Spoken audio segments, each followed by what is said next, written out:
Ang ating istorya ay nagsisimula sa paglitaw ng isang malaking halimaw sa lungsod na tinatawag nilang Kaiju. Pinalibutan ito ng mga helicopter at pinatamaan ng mga missile ngunit hindi ito natinag at nagpatuloy ito sa pagwasak.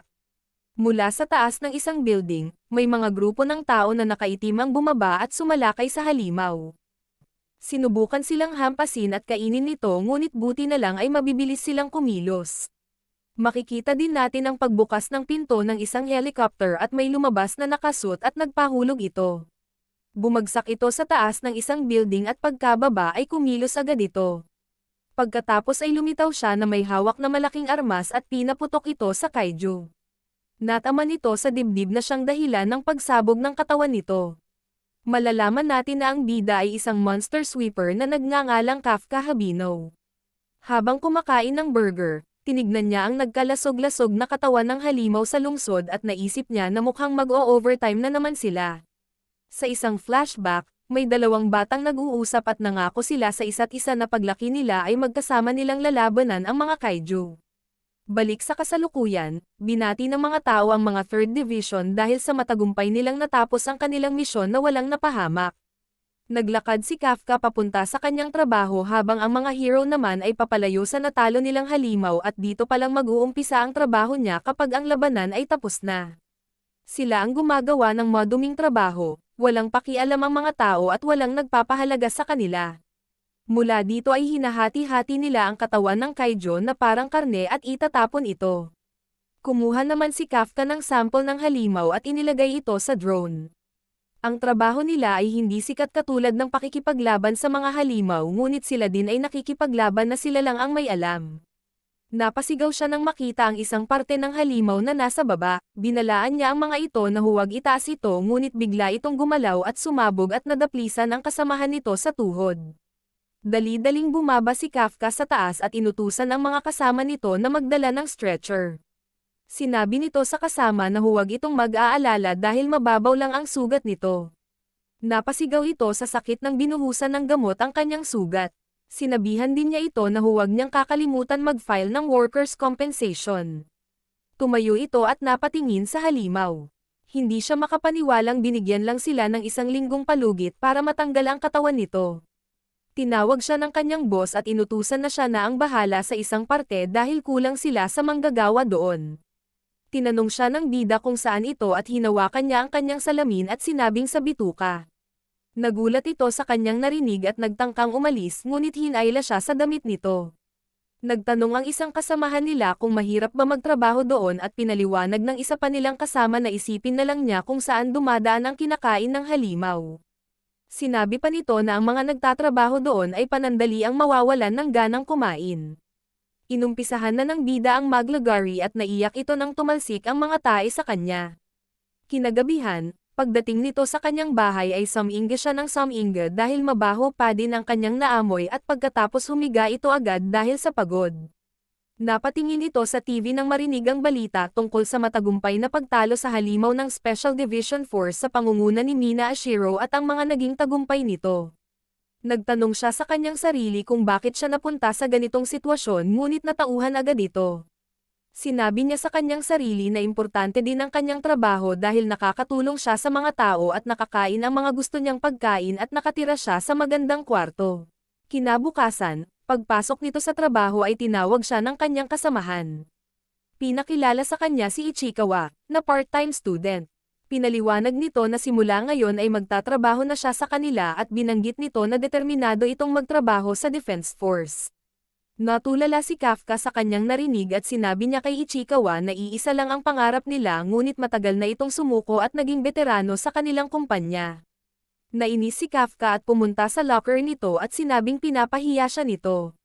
Nagtanong si Ichikawa kung bakit siya sumuko at sumagot siya na sinikap naman niya ngunit laging may mas magagaling sa kanya. Napagtanto niya sa kanyang sarili na limitado lang ang kanyang abilidad at pagtanda nito ay doon niya malalaman wika nito.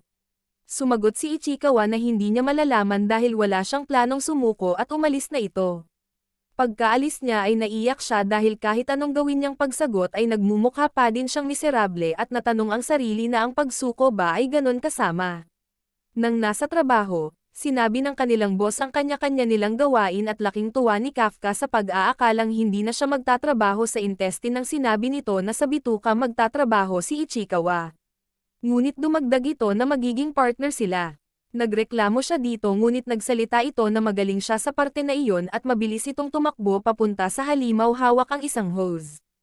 Habang nag-aayos, nagsalita pa ito na kahit nagrereklamo si Kafka ay nagagawa niya pa din niya ng maayos ang kanyang trabaho at kung nakapasa lang sana ito sa pagsusulit ay siguradong magiging mabuting opisyal ito. Sa kanilang pagpapahinga, tinawanan ni Kafka si Ichikawa nang makitang nasusuka ito at bigla din siyang nakaramdam ng pagsusuka ngunit lumunok siya pabalik. Napansin niya ang baon nito at tinanong kung yun lang ang pagkain niya at sumagot si Ichikawa na wala siyang ganang kumain. Tsaka niya hinagis ang isang multivitamin drink at sinabing kailangan niyang kumain ng maayos dahil kailangan niya ng lakas. Tinanggihan ito ni Ichikawa ngunit pagkatingin nito ay inalok ulit siya ng pantapal sa butas ng ilong. Pinilit siya ni Kafka na suotin ito at naghabulan sila. Pagkabalik sa trabaho ay lalong naiyak ito ngunit pagkatapos ay nasanay na ito. Kinahapunan, naiwan pa silang dalawa. Nagulat si Kafka nang lumapit si Ichikawa at nagpasalamat dahil nakaraos siya sa maghapon. Nagsalita pa ito na gusto niya lang magpasalamat at nagpaalam na itong umuwi. Habang naglalakad, lumingon ulit ito at sinabi nito kay Kafka na ang age limit sa Defense Force recruitment ay 33 years old. Sa totoo ay wala akong pakialam sa buhay ng ibang tao ngunit nang nagsalita ka sa pagsuko sa pagiging Defense Force ay mukha kang malungkot sa adpa nito. At nagkunwari itong walang pakialam sa kanya. Nagpatuloy na siya sa kanyang paglalakad nang biglang tinawag siya nito at nagpasalamat at sinabi niyang mabuting tao ito. Laking gulat nito nang paglingon niya ay may lumabas na malaking halimaw. Tinangka nitong kainin siya ngunit buti na lang ay nahablat siya ni Kafka.